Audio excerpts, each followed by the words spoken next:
Bueno, vamos a iniciar con el tema de, seguimos con el modelo de referencia, ¿sí? Vimos el modelo de referencia OSI, modelo de referencia TCP/IP, y ahora vamos a empezar a ver cada una de sus capas de una manera más profunda. Vamos a iniciar con la capa física, ¿sí?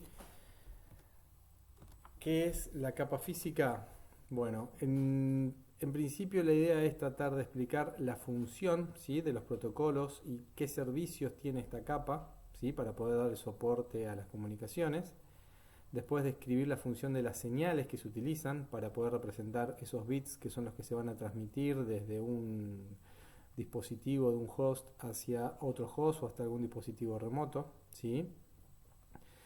Como vimos, la capa física está pegada a la capa de enlace de datos, por lo tanto, esos datos luego va a tener un encabezado para poder transformarse en trama, ¿sí?, que sería el vínculo con la capa superior. Pero bueno, vamos a ver específicamente lo que involucra la capa física. Después ver por qué existe la señalización y la codificación en esta capa, cuál es la función principal y por qué se utiliza. También identificar cuáles son las características básicas de los medios, tanto inalámbrico como alámbrico guiados, muchas veces se llama. En general, bueno, vamos a ver cómo se compone una fibra óptica, qué tipo de cables de cobre existen, cuáles son los medios inalámbricos más comunes. Y por último, las formas en que comúnmente se utilizan estos medios, ¿sí? Tanto fibra como cobre como de manera inalámbrica. Así que bueno, para iniciar, dentro de lo que es servicios y protocolos, ¿sí?, los protocolos, ya vimos más o menos cuáles son los protocolos por cada una de la capa. Los protocolos son las reglas y normas que digamos, más que nada entre origen y destino, se establecen para que esa comunicación pueda llevarse a cabo, ¿sí?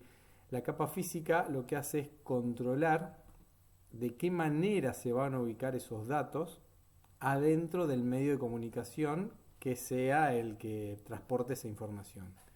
Por ejemplo, si utilizamos un cable de cobre, la capa física se va a tratar de controlar y de, digamos, de disponer esa información a través de impulsos eléctricos para que esa información pueda ser transportada sobre ese medio, ¿sí? Entonces, dentro de las funciones de la capa física, ¿sí?, en lo que podemos decir capa física del modelo OSI, o una parte del acceso al medio del modelo TCP/IP, es codificar en señales que vamos a ver, pueden ser señales ópticas, señales eléctricas, señales electromagnéticas. ¿Qué cosa? Los bits, ¿sí?, o los unos y ceros, que realmente van a mantener y tener el contenido de la información que nosotros queremos enviar, ¿sí? Eso se va a representar a través de unos y ceros, y una vez que es transportada y que la capa física puede interpretar esos datos, va a encapsular, va a agregar un encabezado de trama, ¿sí?, para poder transmitir a sus dispositivos más cercanos. Bien, pero bueno, ¿cuál es la función principal de la capa física? Primero es tratar de enviar la información de unos y ceros que se tiene que enviar a través de un medio, adaptando ese medio para que esa información pueda ser transportada, ¿sí? Si yo tengo un cable de cobre, lo que voy a hacer es transportar señales eléctricas para que puedan ser transmitidas. Si tengo una fibra óptica, voy a tratar de codificar en algún tipo de señal óptica, ¿sí?, un láser que emita algún tipo de información para que pueda transmitir esos unos y ceros. Y si es un medio inalámbrico, a través de señales electromagnéticas. Bien, acá tenemos un ejemplo donde tenemos fichas plug, ¿sí?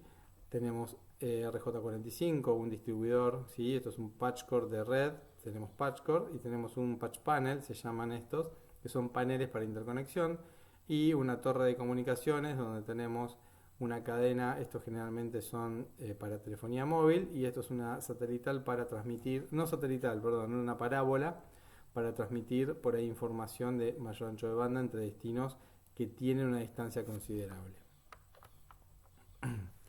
Bueno, ¿cómo es el proceso? Ya lo vimos, ¿sí?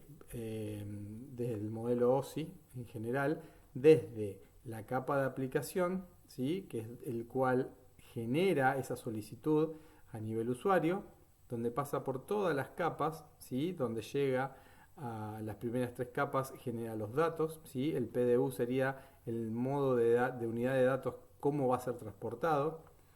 En transporte tenemos un segmento, ¿sí? Que mete un encabezado en el cual tenemos dirección de puerto de origen y destino. Luego la capa de red, que el PDU es un paquete que involucra el encabezado de red, que va a ser IP origen y destino, entre otras cosas. El enlace de datos, que va a ser el PDU la trama, en el cual agregamos un encabezado de trama que va a tener MAC origen y MAC destino. Y por último, el PDU van a ser bits, van a ser unos y ceros, que va a ser esa capa física que lo que va a hacer es transportar a través de un medio esa información, ¿sí? Entonces, el medio físico, ¿qué tiene que tener en cuenta? Primero, ¿cuál es el cable o el medio físico en el cual vamos a transmitir? ¿Y cuáles son los conectores asociados? En el caso del cobre, nosotros vimos el par trenzado, por ejemplo, que la ficha, el conector asociado es una RJ45 y el dispositivo final va a tener que tener un interfaz que pueda aceptar esos datos e interpretarlos. Otro ejemplo es un tipo de conector de fibra óptica que puede ser LC o SC, que ese tipo de conector va a tener que interpretar las señales ópticas para poder transformar esos unos y ceros, o recibir esos unos y ceros de otro destino, ¿sí? Entonces, la representación de los bits va a estar dada por eso, señales en este caso eléctricas, pulsos eléctricos, puede ser sonido, puede ser luz, ¿sí? La codificación, vamos a ver un poquito más adelante qué es lo que hace la codificación, que es transformar esos unos y ceros en alguna forma para poder interpretarlos después. Y bueno, un sistema de circuitos de recepción y transmisión de cualquier dispositivo de red. En general, los medios no transportan la trama como una entidad, no es que van a transportar la trama. Si estamos transportando en un medio físico, van a ser datos, van a transportar señales, ¿sí? Por lo tanto, en el cable, adentro del cable, solamente vamos a tener señales que depende cuál sea el tipo de cable o el tipo de comunicación, porque puede ser inalámbrico, va a ser el tipo de señal que viaja por ahí, ¿sí? Y eso va a representar unos y ceros, para que luego se pueda encapsular y se pueda pasar a la capa superior, que sería la capa de enlace, y ahí sí transformarse en una trama. ¿Qué tipo de básicos medios de redes podemos representar? Bueno, un cable de cobre, fibra o inalámbrico.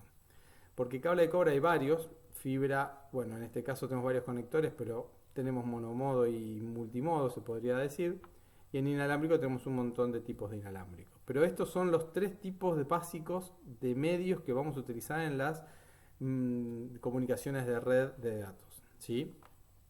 Por ejemplo, para la presentación de los bits, dijimos recién que va a depender del tipo de medio.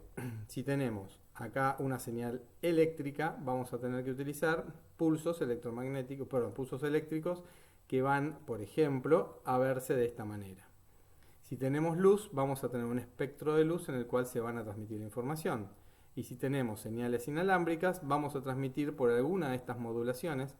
AM es modulación por amplitud, que generalmente el ejemplo más clásico es las radios AM que existen hoy, ¿sí? La amplitud modulada.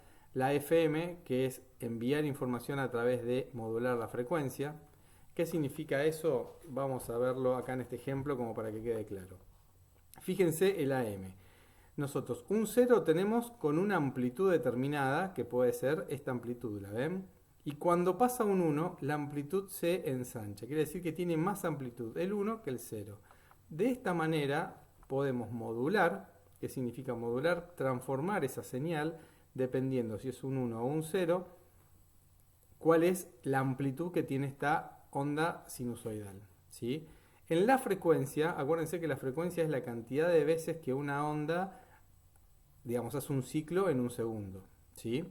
Si yo tengo muchos ciclos en un segundo, tengo mayor frecuencia. Si tengo pocos ciclos, tengo menor frecuencia. Acá fíjense que no llega a cumplir un ciclo, tenemos un 0. Y cuando cumple 4 ciclos en el mismo lapso de tiempo, tenemos un 1. ¿Qué quiere decir? Que estamos modulando la frecuencia. Acá tenemos menor frecuencia y acá tenemos mayor frecuencia, que la frecuencia no deja de ser veces por segundo. En este caso es cuántos ciclos entran en un segundo, ¿sí? O podemos tener cuántas veces se hace algo en un segundo, ¿sí? Eso es frecuencia. Y la otra es modulación por pulsos. Fíjense que el pulso viene, ¿sí? Y el pulso acá cambia su fase. Perdón, esto es modulación por fase, no por pulso. Modulación de fase. La fase es, lo van a ver más en electrónica, pero la fase tiene que ver con la cantidad de grados que tiene, digamos, la señal. En este caso viene una onda sinusoidal y lo normal sería que continúe, ¿sí?, con su forma, pero en este punto cambia de fase. ¿Qué significa cambia de fase? Se invierte. En vez de seguir siendo incremental, empieza a ser decremental. Es como que cambia la fase y en vez de continuar su forma normal, cambia y pasa a ser invertida. Esa inversión, ese cambio de fase, está indicando que se está pasando de un 0 a un 1. Y fíjense que del 1 al 0 no cambia, porque solamente vamos a cambiar de fase cuando haya unos. Si hay ceros, mantenemos la señal igual. Entonces, con un reloj vamos a ir viendo. A ver, acá cambió de fase, tenemos un 1, quiere decir. Acá cambió de fase, no, entonces tenemos un 0. Acá cambió de fase, sí, tenemos un 1. Bueno, y de esa manera vamos a poder, a través de estas modulaciones, enviar unos y ceros, ¿sí? Esto en general son todas formas de transmisión inalámbricas, ¿sí?, a través de ondas electromagnéticas. Estas formas de enviar señales, bueno, son las formas en las cuales después nosotros vamos a poder tener un vínculo entre dos lugares, digamos, entre un origen y un destino. Bueno, al igual que otras tecnologías, por ejemplo, asociadas con la capa de enlace de datos, la capa física también se define por algunas de las organizaciones que nosotros ya vimos en estándares y organizaciones de normalización. La ISO es una que es internacional, ¿sí?, que es la Organización Internacional para la Estandarización. Después tenemos la IEEE, que es el Instituto de Ingenieros Eléctricos y Electrónicos.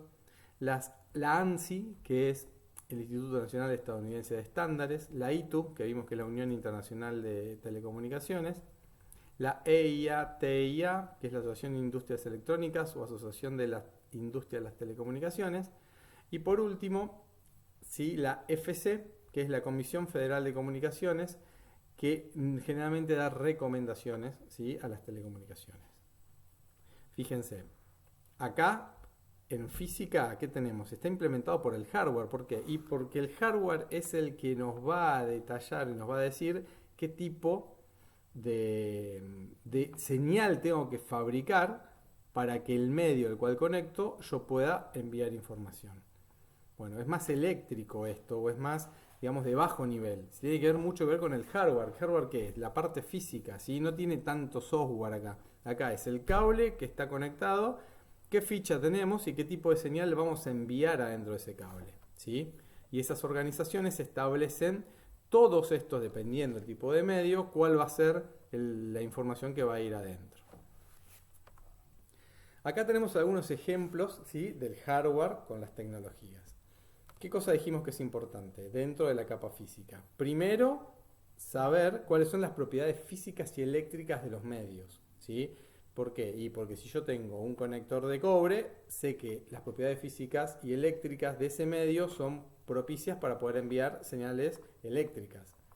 Si yo tengo una fibra óptica que es vidrio, voy a tener que las propiedades físicas van a poder enviar unas de luz, ¿sí?, o una gama de luz que pueda codificarse después a través de algún tipo de codificación para enviar señales ópticas, ¿sí? Otra cosa importante para definir esta tecnología que se va a usar en cada uno de los medios es las propiedades mecánicas, ¿sí?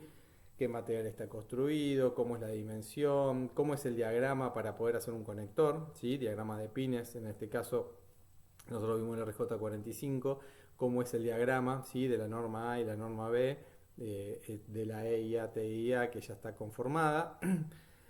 Cuáles son los colores, bueno, en la fibra pasa lo mismo, cuáles son los colores que se utilizan, el orden. Cada uno va a tener una forma de diagrama para poder conectar y poder armar ese conector igual en todos lugares. Y va a depender también del material que esté fabricado. Después vamos a tener que ver cómo representamos esos bits en ese medio, ¿sí? ¿Cómo vamos a hacer? Si señales ópticas, qué tipo de señalización vamos a utilizar y qué tipo de codificación. Eso lo vamos a ver un poco más adelante en la próxima filmina. Y bueno, después debe definir qué tipo de señales, ¿sí? Con la información de control, cómo yo puedo controlar, ¿sí? Y saber que realmente la información que llegó de un origen, que se envió de un origen, pueda llegar a destino. Todos los componentes de hardware van a necesitar una interfaz para poder ser recibidos, ¿sí? O enviados, adaptados, digamos. Porque yo conecto un conector y bueno, para poder mi computadora adaptar qué tipo de señal va a tener que enviar, va a tener que ver justamente la interfaz. La interfaz es justamente la adaptación desde un medio a la parte del dispositivo, ¿sí? Eso va a estar asociado a un montón de estándares. ¿Por qué? Porque yo voy a tener que enviar de una determinada manera por ejemplo, las conexiones de RJ45. Voy a tener un tipo de conector, un tipo de placa que puede interpretar y que sepa que tengo que mandar un tipo de señal, ¿sí? Entonces, ¿qué necesitamos saber? ¿Qué señales va a viajar? ¿Cuál va a ser el conector que vamos a conectar? ¿Y cuál va a ser el tipo de cable que vamos a utilizar? ¿Sí? Entonces, las tres funciones esenciales de la capa física, ¿cuáles van a ser? Primero, ¿qué tipo de componentes tengo? ¿Qué dispositivo electrónico de hardware? ¿Qué tipo de medios? ¿Qué tipo de conectores? ¿Qué voy a transmitir y qué tipo de señales puedo transportar para enviar un bit? ¿Sí?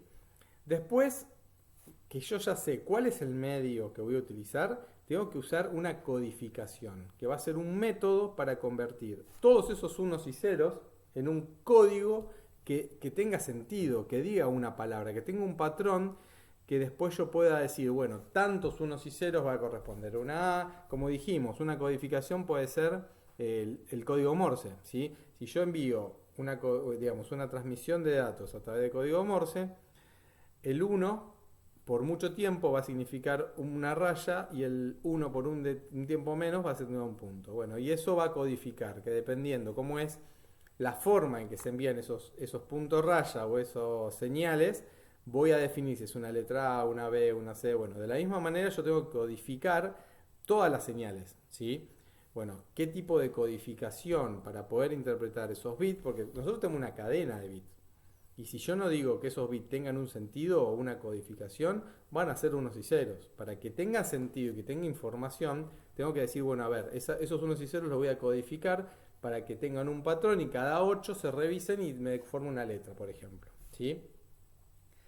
Y después de poder hacer esa codificación, que es para poder distinguir esos bits y poder transformarlos en información, ¿sí? Y además para poder ver si hay errores o no, tenemos la señalización.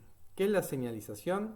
Es la manera de representar o generar esos unos o ceros en el medio, ¿sí? ¿Cómo vamos a representar, por ejemplo, un tipo de señalización va a ser eléctrica, otro tipo de señalización va a ser óptica, otro tipo de señalización puede ser electromagnética, ¿sí? ¿Cómo vamos a señalizar eso?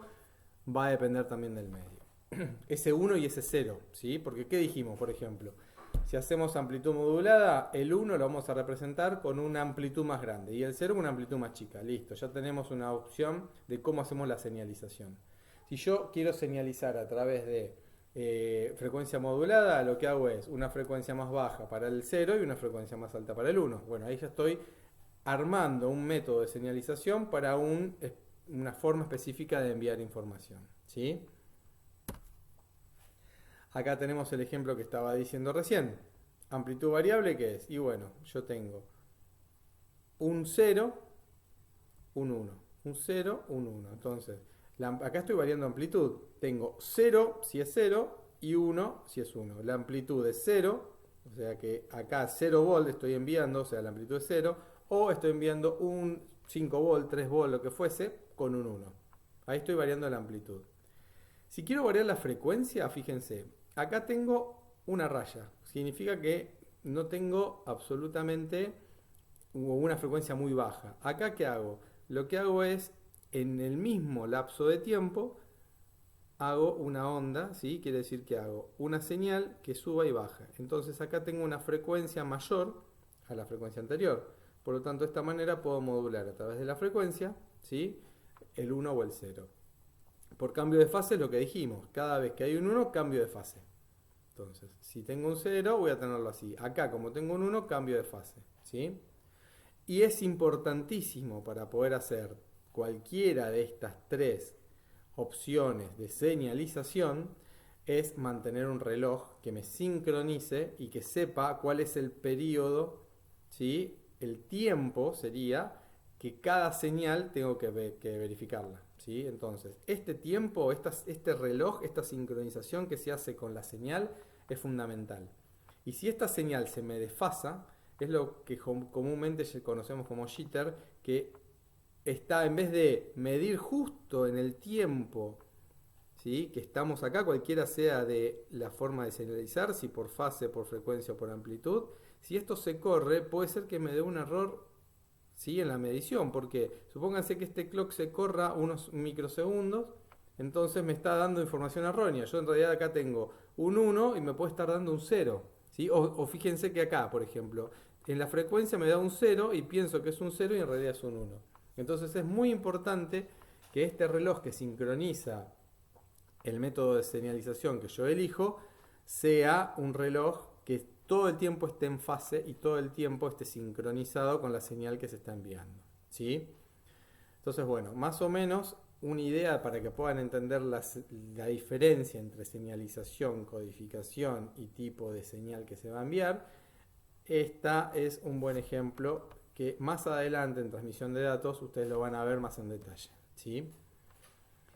Entonces, ¿cuáles son los métodos de señalización más comunes? Bueno, en general son amplitud, ¿sí? Que nosotros en clase generalmente vemos el de amplitud. ¿Por qué? Porque es 1 para una señal, por ejemplo, no sé, 4 volts, ¿sí?, en amplitud, y 0 si no tengo un 0.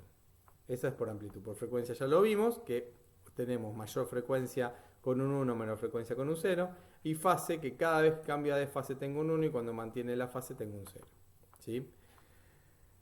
El método de señalización va a tener que ser compatible con un estándar. ¿Por qué? Porque tenemos que poner de acuerdo origen y destino para ver qué tipo de señalización voy a usar. Si yo estoy enviando una señalización por amplitud y el destino está esperando por frecuencia, va a recibir cualquier cosa, ¿sí? Entonces es fundamental que el protocolo que se utilice en esa comunicación física establezca y diga, che, vamos a usar lo mismo, el origen del destino, ¿sí? Bueno, acá tenemos otros tipos de señalización, porque hay un montón de tipos de señalización que se pueden hacer con estos que ya vimos, ¿sí?, de amplitud, de frecuencia o de fase. Esto es una señalización sin retorno a cero, se llama. ¿Qué es eso? Es que sin retorno a cero, o NRZ, ¿sí?, se transmite un stream de bits como una secuencia de valores de voltaje, como se muestra acá en la figura. Tenemos un positivo, puede ser 5 volt, 3 volt como un 1, o tenemos 0. El valor de bajo voltaje representa un 0 y un valor de alto representa un 1, ¿sí? El intervalo de voltaje depende del estándar específico de la capa utilizada. Y acá lo que tenemos es el periodo, que es el tiempo de bit, ¿sí? Es muy importante que este tiempo de bit esté ajustado y la amplitud va a depender de cuánto sean los voltios que le doy a mi señal, ¿sí? Hay otro método que es similar a este, que se llama codificación Manchester. La codificación Manchester, fíjense lo que tiene, es un 1 cuando tenemos un pulso positivo, o sea, pasamos de un valor negativo de tensión a un valor positivo de tensión.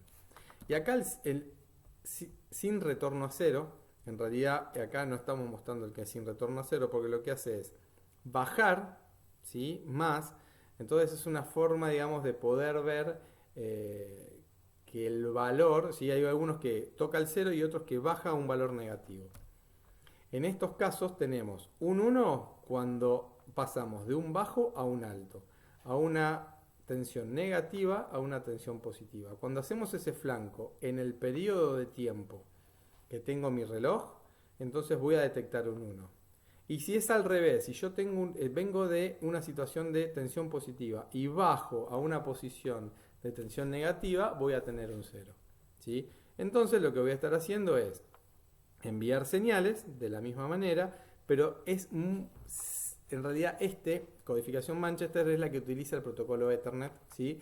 Porque es una forma de codificación que es, digamos, muy fácil y da muy pocos errores en la transmisión. ¿Por qué? Porque fíjense que tenemos un montón de tiempo en el cual esto se puede desplazar y va a ser muy poco probable que que lo centro en un primer momento en el centro de mi tiempo, ¿sí? Si yo me desfaso un poquito de tiempo, igual lo voy a captar para adelante, o si me desfaso un poquito de tiempo para atrás, igual lo voy a captar. No es como este caso, donde yo me desfaso un poquito y por ahí, si me desfaso para atrás, hago la medición acá y tengo un 1 cuando en realidad es un 0, o si me desfaso un poquito para acá puedo ver un 0, pero puede ser que sea un 1, ¿sí? Entonces, al desfasarme un poquito solamente en este tipo de codificación, puedo tener un error. ¿Por qué? Porque un pequeño jitter, un pequeño desfasaje de mi sincronización va a poder darme un dato erróneo.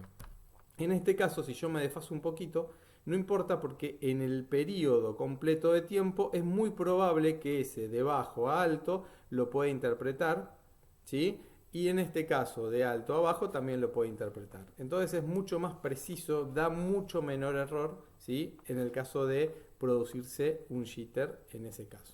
¿Se entiende? Bien.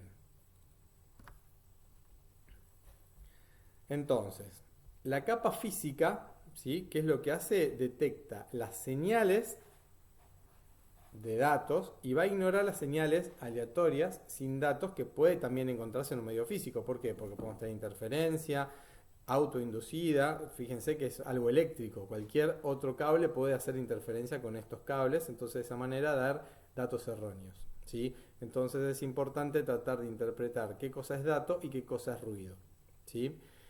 Y también generar un patrón de señales es una forma de detectar cuándo inicia una trama y cuándo pasa a la segunda trama. Esos tipos de señalizaciones van a estar definidos en el encabezado de la trama y va a decir, bueno, hasta acá tengo una trama, acá termino esta trama y acá empieza otra trama, ¿sí? Entonces, el patrón específico lo vamos a dar, por ejemplo, diciendo, bueno, acá inicia una trama, listo, porque el patrón 1, 1, 0, 0, 0 indica que inició una trama. Va a enviar toda esa información. Acá en la primera parte voy a decir, esta es mi representación del encabezado MAC. Acá tengo mi MAC origen, MAC destino. Acá tengo cuánto va a tardar. Bueno, toda la información de bit de información de datos y cuáles van a ser las señales y dónde termina mi señal. Entonces, en ese stream completo yo voy a poder dar tipos de señalización, por eso el encabezado tiene más de un campo y en cada campo voy a decir distintas cosas importantes. ¿Dónde empieza mi trama? ¿Cuál es mi dirección de MAC origen? ¿Cuál es mi dirección de MAC destino? ¿Cuáles son los datos? ¿Cuál es mi verificación de errores? ¿Sí? Bueno, así que de esa manera vamos a estar viendo un montón de cosas, pero no dejan de ser unas señales de datos de esta naturaleza, ¿sí? Dependiendo de cuál va a ser el tipo de medio que utilice.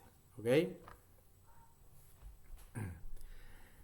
Los diferentes medios físicos van a, obviamente, a emitir diferentes transmisiones y diferentes velocidades, ¿sí? Nosotros vimos que el ancho de banda se puede medir a través de bit por segundo. Dependiendo del ancho de banda, si son poco va a ser kilobit por segundo, si es un poco mayor va a ser megabit por segundo, ya estamos hablando de gigabit por segundo, ¿sí? Esa es el ancho de banda, que es la velocidad con la cual se transportan los datos. ¿Cuál es la capacidad que tengo de enviar información en un determinado tiempo? ¿Sí? Eso se mide en bit por segundo. ¿Cuántos cantidad de bits yo puedo enviar en un solo segundo? El rendimiento se llama generalmente en inglés throughput, que sería la medida de transferencia de bits a través de los medios durante un periodo determinado. Por ejemplo, si yo quiero descargar un archivo, yo puedo decir que ese archivo va a ser transferido de una manera concreta en tanto tiempo determinado, ¿sí? Después, la capacidad de transferencia útil, porque ¿qué pasa? Va a haber cosas que no son útiles. ¿Por qué? Porque todos los encabezados que utilizamos para poder encaminar nuestro paquete no es información útil, ¿sí? Sirve solamente para encaminar nuestra comunicación. El encabezado de trama, el encabezado de red y el encabezado de transporte, acá no está, pero también hay que tenerlo en cuenta, es información que se va a ir borrando y la única información útil van a ser los datos que tenemos acá. Todo el resto, generalmente todos los encabezados del ancho de banda que nosotros tenemos disponible, supónganse que el proveedor de internet le dice que les da 10 megabits por segundo de capacidad para transferir información. De esos 10 megabits por segundo, si ustedes hacen una transmisión, el 15% lo pierden en encabezados. Encabezado de trama, encabezado de red y encabezado de segmento, que en este caso sería puerto origen, puerto destino. O sea que en realidad la información útil que ustedes están transfiriendo, estamos hablando del 85%, ¿sí?, de todo lo que dice el proveedor de servicio que ustedes tienen disponible. En el caso de que tengan realmente disponible lo que dice el proveedor, ¿sí? Digamos, pero cualquier comunicación que hagan, piensen que el 15% se pierde en encabezados, ¿sí? Así que hay que tener en cuenta eso, que la capacidad de transferencia útil también no es el 100% de lo que tenemos disponible como ancho de banda, ¿sí? Bueno, vamos a ver hasta acá y ahora en otro video seguimos con las características y usos de los medios de red.